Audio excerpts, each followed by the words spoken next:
Тотальный диктант по лезгинскому языку прошел на нескольких площадках. Это международная просветительская акция «За лезги-диктант» сели жители разных районов республики и даже городов страны. Таким образом, получив еще одну хорошую возможность вспомнить родную речь и правописание.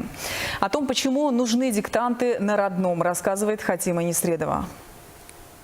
Тотальный диктант на лезгинском языке проводится в 3-й раз. На площадке исторического парка развернуты выставки книжного и национального костюма. Текст, который участники акции напишут под диктовку, держится в тайне, и тем интереснее. Я в прошлый раз написал на 3, хотя рассчитывал на 4. Я знаю, что не на отлично, потому что не учился в национальной школе, не проходил языка, а поэтому, все равно рассчитывал так в глубине души на 4. Получил 3.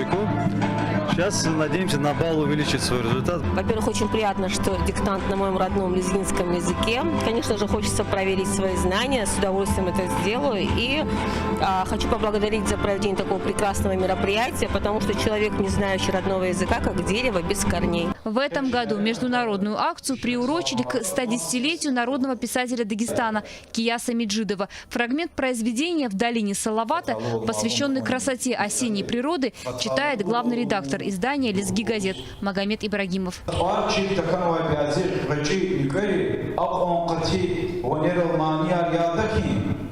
Ровно в 15 часов вместе с участниками в этом зале к написанию диктанта приступили в районах Южного Дагестана. А еще города, начиная с Махачкалы, Каспийск, Избербаш, Дербент.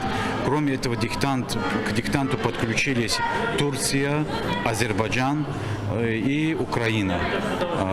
Еще, кроме всех этих площадок, диктант будет проводиться и в нескольких городах России, в том числе в Санкт-Петербурге, в Москве, Ярославле и ряд других городов. Оценивать грамотность письма комиссия будет по 5-бальной шкале. Результаты станут известны через неделю на официальных сайтах тотального диктанта, Лезги газет и ФЛНК. Оценки опубликуют без имени участников. Это закрытая информация. У каждого писавшего свой номер, известный только ему. Это и поможет узнать оценку, а значит свой уровень знаний родного языка. Хатима Несредова, Шамиль Гасанов, Вести, Дагестан.